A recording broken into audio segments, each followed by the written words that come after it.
Hello everyone, Cutting Tool Designer here. Welcome to part 8 of the restoration on the South Bend Heavy 10 lathe. Today what we're going to do is go through and reassemble the tailstock. Got everything cleaned up, painted. Had a couple minor things I had to kind of fix, and we'll review those as we go through. So we'll show you the reassembly and how everything goes back together. So hang on one second, we'll be right back. Okay, well first of all, one of the things that I had to take care of on this was apparently a lot of these pieces had been replaced at one point because there was no key in the shaft here to lock the hand wheel in place. And this shaft is actually bent down in this area right here. It's still, everything functions for now. Someday I'll probably want to make a new screw. But what we did was we lined this up and see if we can get it in there.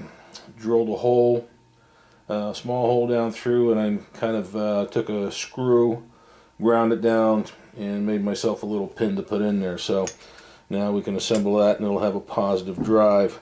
The other thing too is this piece here did not have a scribe line on here for where vertical is going to be. So here's what I'm going to do there. Let's screw this on, and you might be able to see already, probably not, but I have a slight line scribe there, just kind of located approximately a center. And then what I did was I used a carbide scribe. Now this scribe actually is one that I got from Randy Richardson, from Randy Richardson in the shop. Carbide tip scribe, he makes these. I'll leave a link below to his YouTube channel. And I think he still has some of these in stock. If not, he tends to make them from time to time. He can put you on the list. So what I'm going to do is I've already got that line scribed, so I'm just going to follow it a little bit more, scribe it a few more times, and see if I can make it a little bit deeper, like that, so we can get something that basically shows up for an alignment. And just scribing that, and we'll touch that a little bit, and I'm just going to throw a permanent marker in here, try to fill in that line, and just kind of wipe the excess off without getting too far into it. And it's not the greatest, but now I still have a line on here. So when the dial goes on with its graduations, I have something to measure from. Okay, so first thing we're going to do, now we'll get on to the reassembly. Take that back off for the moment. First thing I'm going to do is put the Getz oiler back on. Got it cleaned up. Polished up a little bit. Put just a dab of Teflon tape on there. So we're just going to screw this in and put it on. And it takes a 1/4 inch wrench, and we're going to just tighten it down where it's pretty close to the bottom of the threads, and this oils up the threads, or the shaft for the tailstock screw. And we'll just, I don't think I'll be able to turn it another one, but I want to get it kind of vertical here. Okay, so now we'll be able to put oil in there when we get everything reassembled. The next step we're going to do is we're going to go ahead and assemble the key, or the shaft assembly here. And I'll probably end up taking this apart later at some point. So what I'm going to do is just put a little bit of lubrication on it. You know, this piece goes on this way for the bushing, and then the collar, it goes on. Get it to spin a little bit. Now, one of the things that was missing here was the brass shoe that's supposed to be in here, so I kind of made one out of a brass screw, small little piece. So I'm just gonna drop that in there, and then we need this little set screw here, and it goes there, and it's a slotted set screw. So we'll go ahead and pull these together and just snug it up there. So now it turns with the screw. Now we'll go ahead and put the there's the keyhole that I made. Put this on, line that up, and again I made myself a little pin, again also out of a screw. Ground it down to just make a little pin that'll fit in there. Now I can just get it started. Try to line that up, then I'll show you. Try and get that in there. Oh, come on, I did this 3 times before already. Guess the camera's rolling. Alright, so that's close, and I'll press this in, trying to line, there we go. Let's see, just had to line that up with a hole. So, not the greatest, but it's going to keep it from wanting to spin on me. And then the locking nut goes on after that. Trying to remember which one's outside, which side's inside. So that was all that was holding this on originally, was just this nut friction force, which really wasn't enough. 5/8. I think that's 9/16. Nope. Okay. So I'm just gonna hold on to the handle here, and I'm just gonna snug it so it doesn't go anywhere.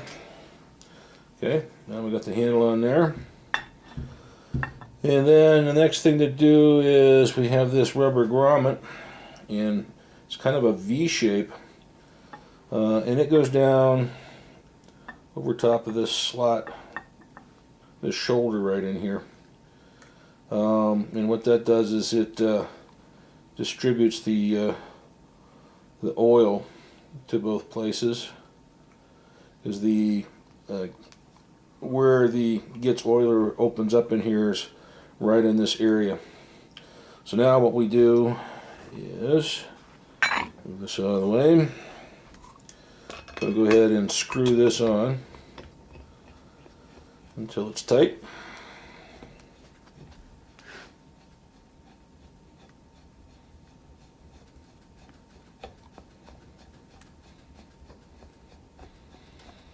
This is just kind of a friction fit. So use the old channel lock, and we're just going to give it a little bit of a, on the knurling on the outside, a little bit of a twist to lock it. So now you can see, but you can see how that wobbles, but it's good, still works. Got a positive drive now. Spread that apart a little bit. Take out some of the slop. Okay, so that is the assembly of the wheel screw and assembly in the gits. Next thing we're going to do is put in the locking mechanism for the quill. Okay, so what I didn't show when I took this apart originally is there's some aluminum pieces in here. One has a through hole and one's threaded, and they go down in here They face each other like that. And then when you screw the two of them together, it clamps down onto the side of the spindle there. So what we're going to do is, here's the handle, and I want to clean that up a little bit more. I did some sanding and some filing and got it dressed up a little bit more. So we're going to screw these on, and I'm just going to put a dab of some WD-40 in there for now, and then this whole assembly slides down in. So I'm going to just kind of make sure it's got some lubrication on it. Move it around. Okay, now what we want to do is we want to try and line these up so that they face the spindle for the quill. And now here's the quill. We'll put a little bit of lubrication on this too. Just put some lube inside. Now what we got to do is we got to kind of okay, back compressor had to come on. So we're going to put our finger in there and kind of line up those two V's so that they're, you know, kind of in line here. And now we're going to take this with the key at the bottom, slide it into the key here, and then, oh, got it good that time. Sometimes you got to pull up and down on this to get it to slide in a little bit. So now it's slid in, and from there we're going to turn the crank to engage the lead screw, which, there we go, lead screw's engaged. And then this, of course, now locks that so it doesn't want to turn. That's the slack that's in the lead screw. Okay, so that is now in. So far so good. And next thing we're going to do is look at the base plate. So this is the base plate, and this is where the wick covers are going to go. Excuse me, goes on that way. So what we're going to do is, I don't have the wicks right now, but we're going to go ahead and put these on.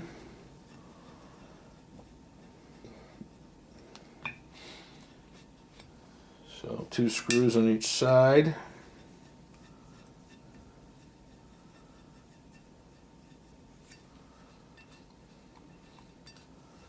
Okay, so this one has a little hole in it, but there's no pin on this side. This side is not required, or it's not really necessary. This side is just to hold the front wick onto the base. The back side, I'll show you here in a second, actually needs to be in alignment with the pin because it has the 0 mark on it for centerline position when you adjust this to be on center. Now it's a rough, I mean, it gets you close, but you still have to fine tune it after you get the lathe set up, which we will do that much later on. Now I'm going to go ahead and order a wick kit for this machine here pretty soon, so as I get into some of the other components that need tore down and cleaned up, like the apron and the gearbox, the quick change gearbox, those have wicks and so forth in them. All that stuff's going to need to be replaced before I can reassemble them. So here's the back plate. You can see there's a line with a little 0. So that's the 0 mark. And again, the wick will go underneath the cover. And this has the pin over here. So there's a pin right here. Looks like I could use a little tap. Okay. So there's a pinhole right here that aligns this then to the base. Go ahead and get this screwed down.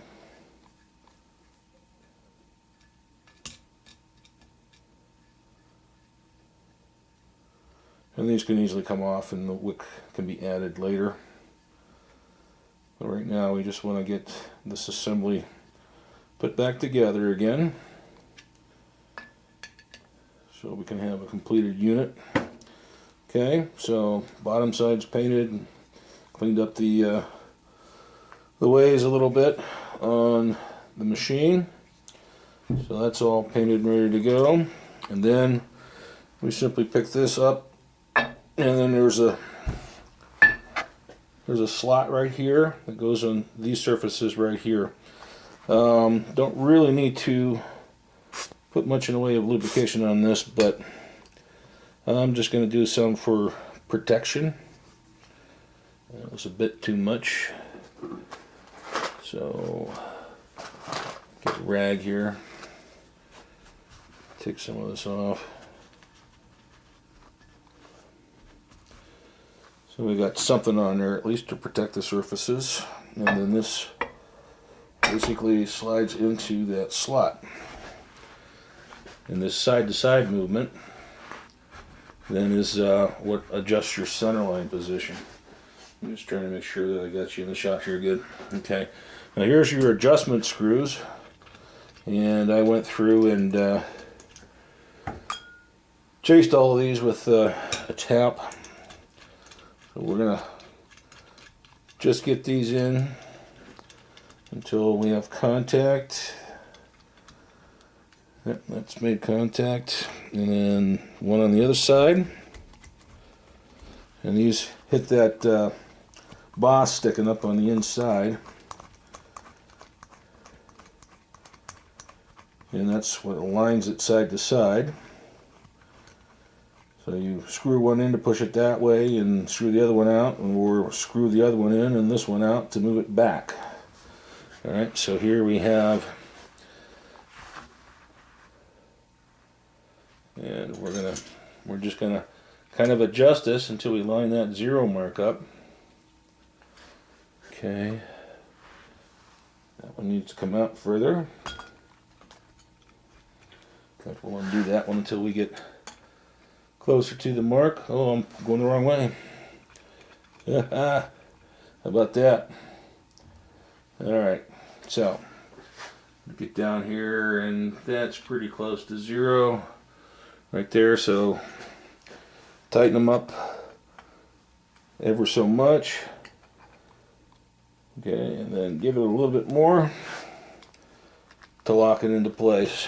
And of course, this will all now get locked on the machine. And I think that's pretty much it for most of the assembly, other than putting it on the machine. Okay, we're back. Phone rang. So we'll loosen this up here. Feed this out a little bit. Here's a live center locked into place. And then you back it off. When it hits the back, it pushes it out. Boop, out it comes. Good. And locking mechanism. So the next thing to do is actually set it up on the machine and put the assembly on the bottom. Now this is not the original piece that holds the base or the tailstock on. Somebody had made this and modified this bolt. If I happen to ever find one. Okay, back. Phone rang again. Okay, so if I ever find an original base mount for this, I'll probably pick it up at some point in time. So the next thing we're going to do is we're going to get this up on the machine. So let me see if I can get you repositioned here. Okay, we're going to lift this baby up and put it on the machine now. Whoop. Bounced all over the place. Alright, so it goes on the inner V-way in this flat surface. And see if we can get you in a little closer. Alright, and then I've got to get this bolt assembly up through, so I'm going to slide this off the back a little ways. Try and get the bolt through up the inside.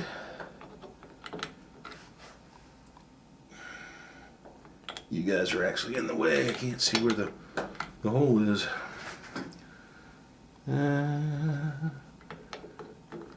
Right there. Okay.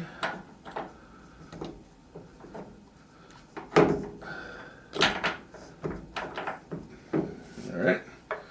Put the washer on,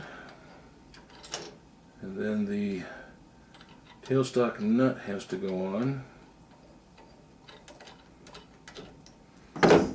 All right. So there we are. I can see them rubbing a little bit right there in the front.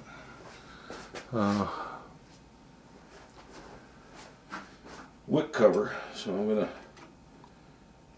loosen this up. Pick up on that just a tad.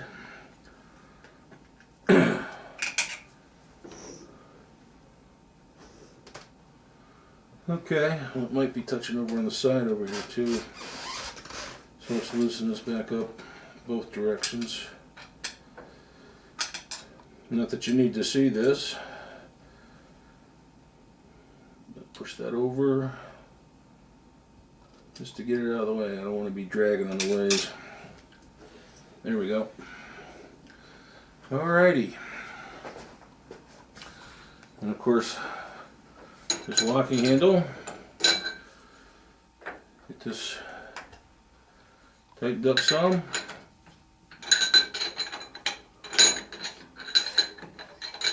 Come on. This dock is now locked in position.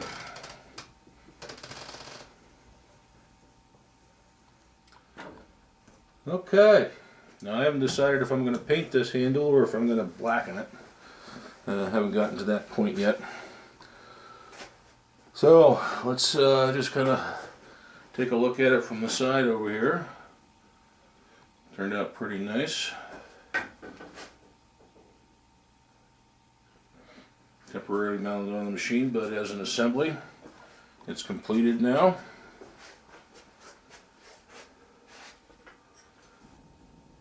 Alrighty then. Well, that's going to wrap up episode 8 on restoration of the South Bend Heavy Tan Lathe. You know, everything's coming along pretty good. A few minor things here and there, nothing major so far, so I'm very pleased with that. Looking pretty well. This pretty much wraps up some of the other smaller components so that those things are taken care of. And of course over here is the compound and the cross slide. We've got the tailstock now done. So the next thing we're going to do is we're going to take off the quick change gearbox and go through that disassembly. I do have to order up some wicks. I'll get that in order here pretty soon, but you know, one step at a time.